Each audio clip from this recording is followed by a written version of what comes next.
Well, good afternoon, my YouTube friends. It's Margaret again from M.E.s Orchids, and I'm in the grow room. And the reason I brought you back this afternoon is I've had a few changes in here, in the sense that I've moved one of the shelves round, and today I've watered all the orchids with a calcium feed also, and everything seems to be doing fine.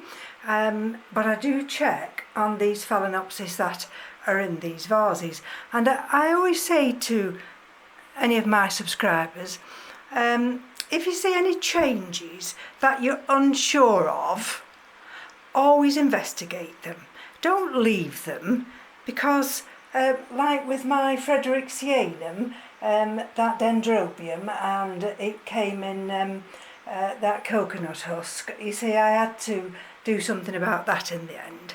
So what you're looking at now, this is one of my original phalaenopsis, and this is one when I didn't know anything about crown rot, and then it suffered crown rot. But so I've had this since 2014. Isn't the little root coming out there? And it's survived. That's, you know, I can't remember now whether it's ever flowered again. But the point was that I'd actually prevented it from dying, and that was more important to me. Now you can see all this abundance of beautiful roots. But then can you just see now?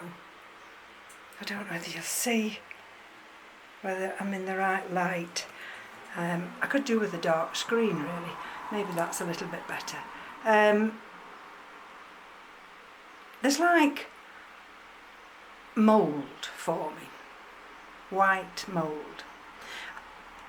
And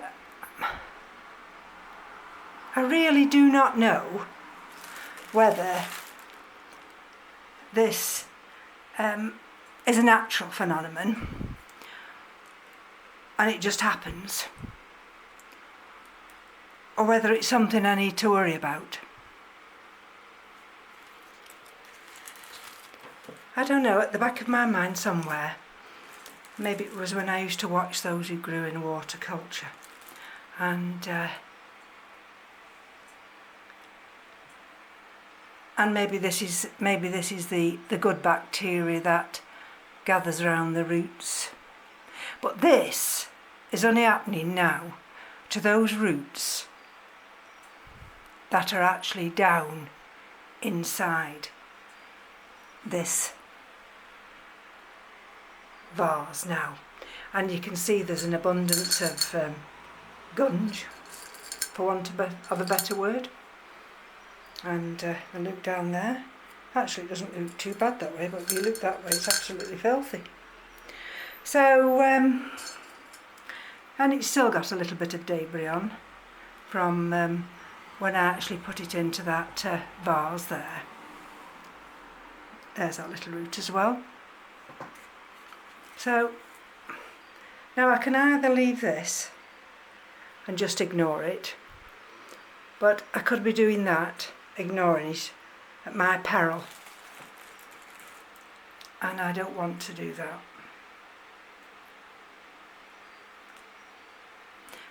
I could actually spray it with hydrogen peroxide, but then if I spray with hydrogen peroxide 3% now, if that was good bacteria there, well then that'd kill it. So, and these days I try and not use hydrogen peroxide if I can help it. So in the end, what I've decided to do is just to pot it up in some Melrose cork bark. Now this is very large,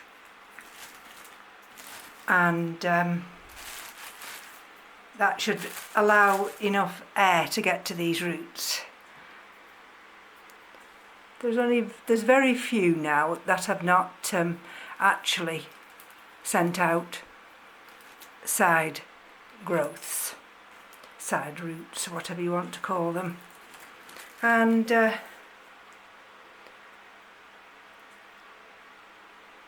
see this one here, this root here. Now you see that's done nothing, and I think the reason it's done nothing is because it was a damaged root to start with, and I've had this in this vase now for quite a long time, and just checking that there's absolutely nothing going on there. So I'm just going to reach behind me now, and hopefully I'll keep you in focus. I'm just going to snip that root off now. Okay, so let's get it.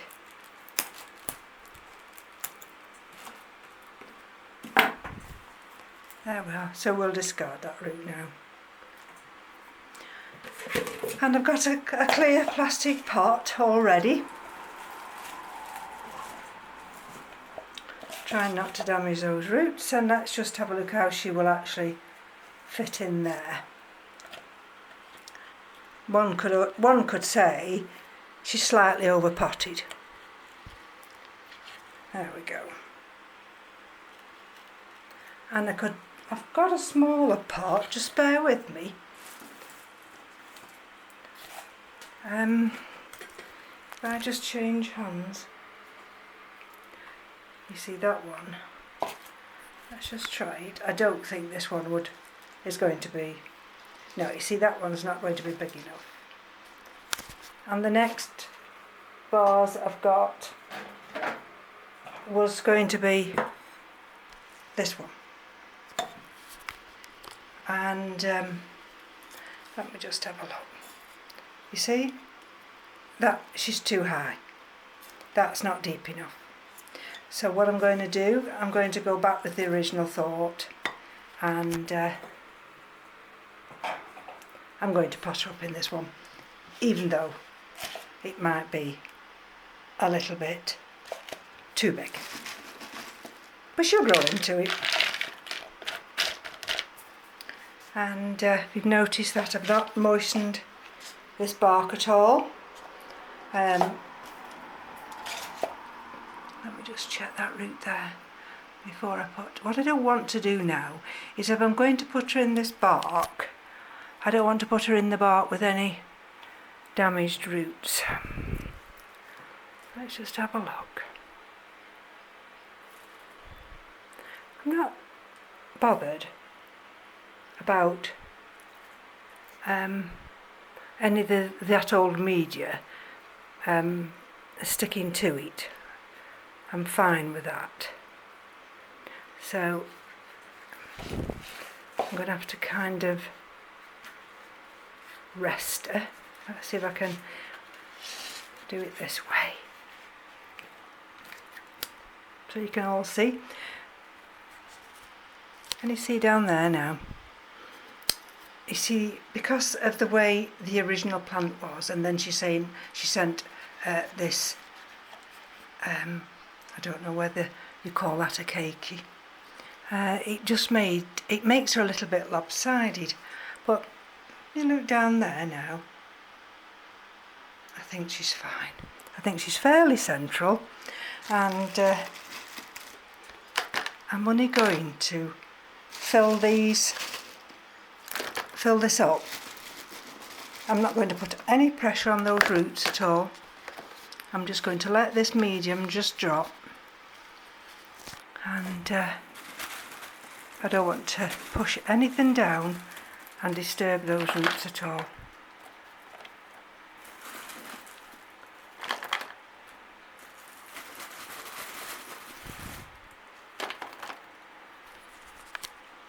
It's nice big chunky bark, this. It's going to sit in that outer container, and there we go. She doesn't really need these top roots here. She doesn't need those covering because they've been used to being out in the air anyway. Let's just have a look what that is. So now let's just have a look at her. Okay. With a bit of luck, I might just be able to just slightly tip her back. Or I can do it from the side here. just gently. That's it, that's a big piece of bark, you see, it doesn't want to go down there. So I shall just have to get some slightly smaller pieces just to see if it'll go past those roots there. And there we go. You have to take your time. Just shake it about a little bit, because if you don't take your time you'll get it all wrong, and in a few months' time it'll want repotting again, and I don't want to disturb it again. I want to keep as much air, even though people say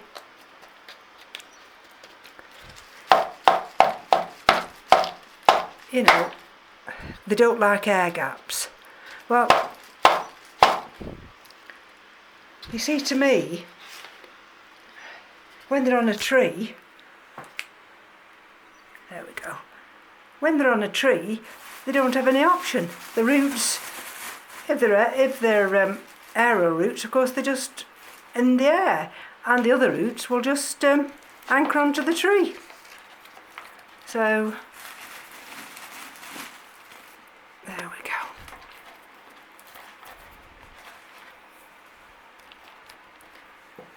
There we go. So let's have a look at her just this way.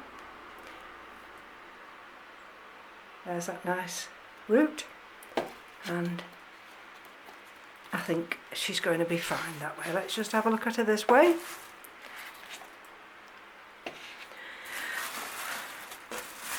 I'm just going to put a little bit more bark just here. Excuse me about that, I'm dropping it all over the floor. There we go. You see that root there, that's coming out as an aerial root, and I don't know whether I can encourage it to. I suppose what I should have done really is tried to manoeuvre it so I could have brought her back down, and she could have trained that root to go into the media. Never mind, there's a little bit of a gap there. Can you see that gap? There we go. Let's see if I can just, there we are. I think that's as good as it's going to get. And let's just give it a little bang. Move that over there.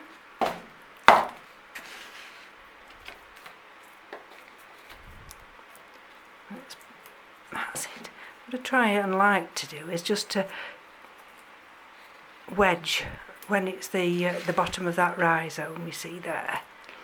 I always like to have them snug so they've got something to touch there.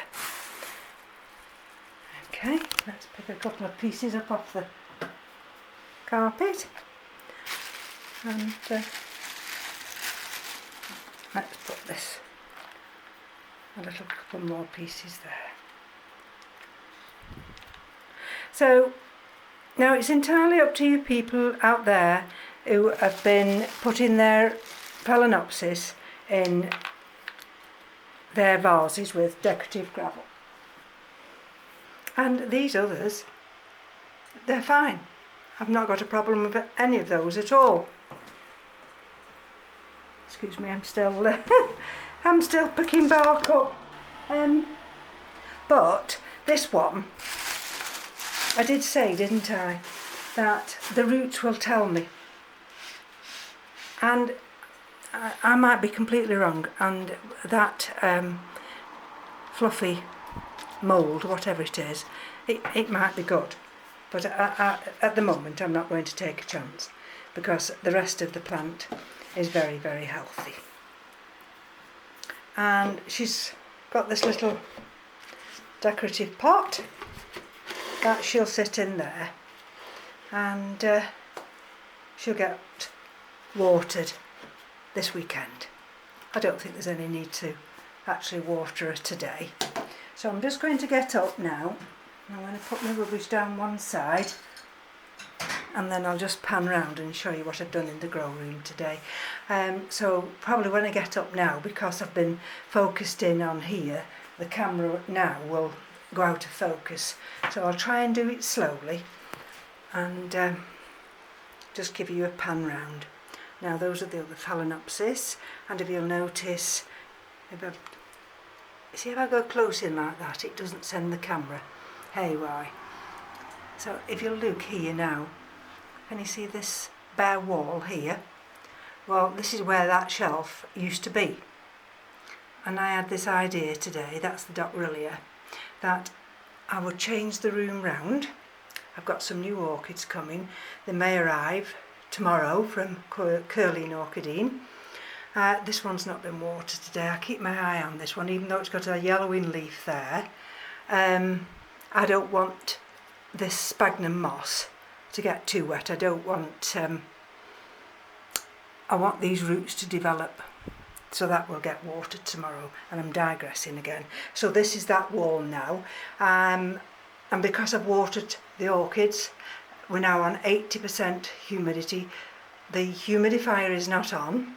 It's 22 centigrade, and so if I gently pan over here now, this is where that shelving, I've put it onto this back wall here.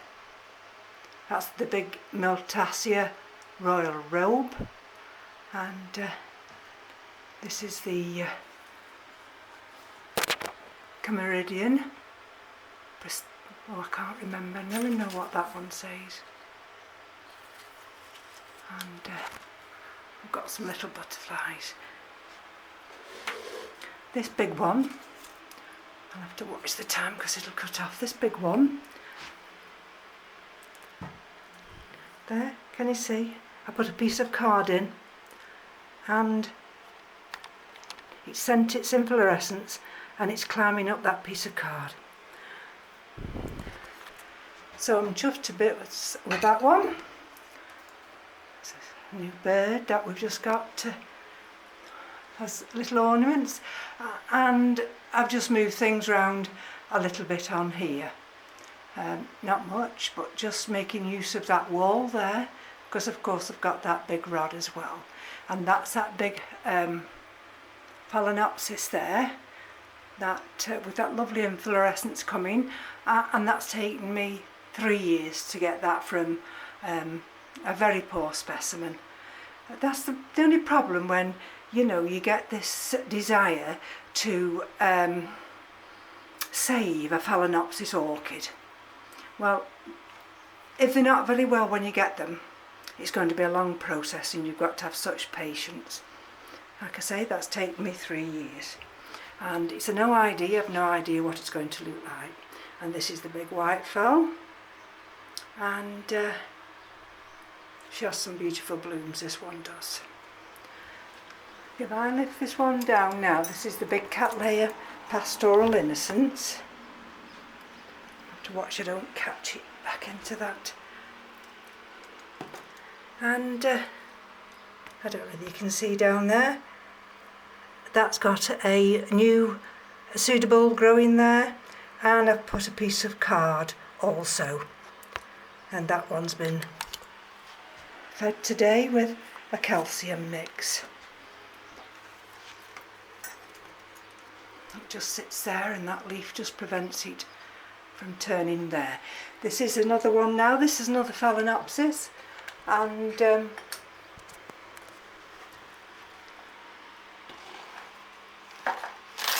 this one I've just put in, you'll see the roots there. It's been watered and fed, and there's also a flower spike, so I can't remember what this one is. And it's anchored in, it can't move anywhere, and I'm just making use of this this rod over here on that window. And sometimes it turns this way and sometimes it turns the other way. This is the Cattleya Pamela Hetherington, and I don't know whether you can see whether I'm at the right angle there for you to see that new growth there. Oops, there it is.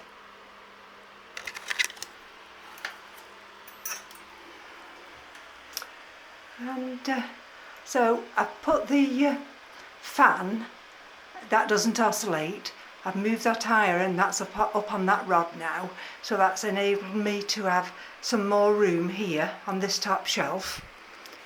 And because of course, even though I've got quite a few dendrobiums, well, virtually all the dendrobiums are outside, at some point they will have to come in, and I need to have that room. Look at that. Matches that pot there. So like I say, everything's had a calcium feed today. I've checked the TDS and the pH, and watching one of Roger's videos this morning, and mine were within the range that the orchids will absorb that calcium. There we go. These are some of the little African violets.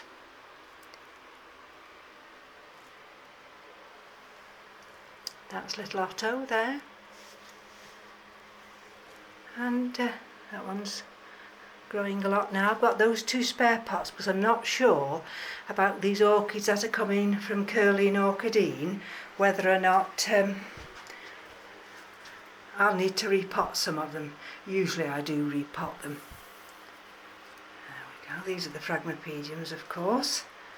And now that's one I've missed today. So that in a minute will have to get watered.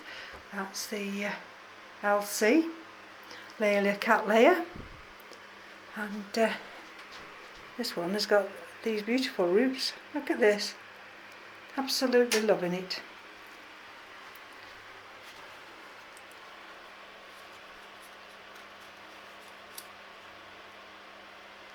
And this is the Alatilio, there we go, Santa Maria.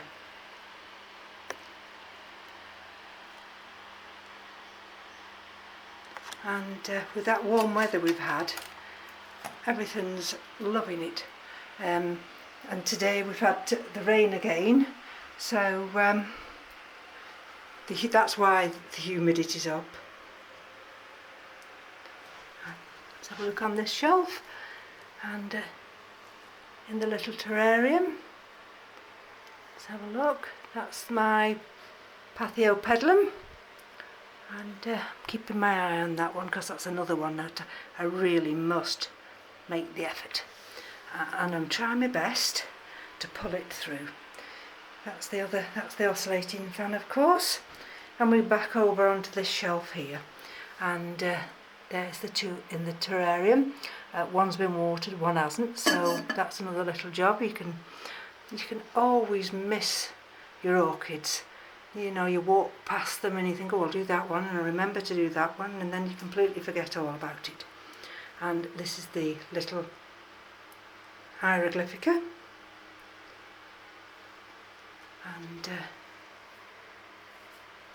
that's the other one with that tiny, tiny little leaf. Can't tell you how long that's taken to get to that stage. So, I think this is it now, because the camera will be shutting me down, and in a couple of minutes. So I'll just pan across this top shelf there.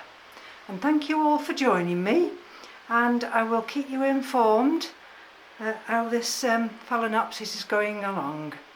Hopefully it'll accept its new media and it'll romp away.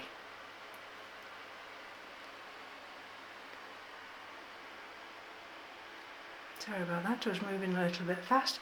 Oh, this is the Dendrobium williamsii.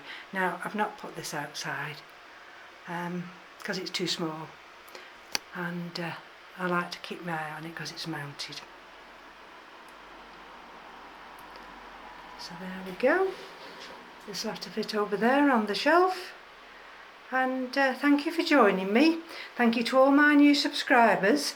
And I'm actually going up to the 500 mark now, so I am really, really chuffed to bits about that. To get to 500 subscribers, you know, some people think, well, that's not very many, but to me, every subscriber I really appreciate, and I thank you from the bottom of my heart.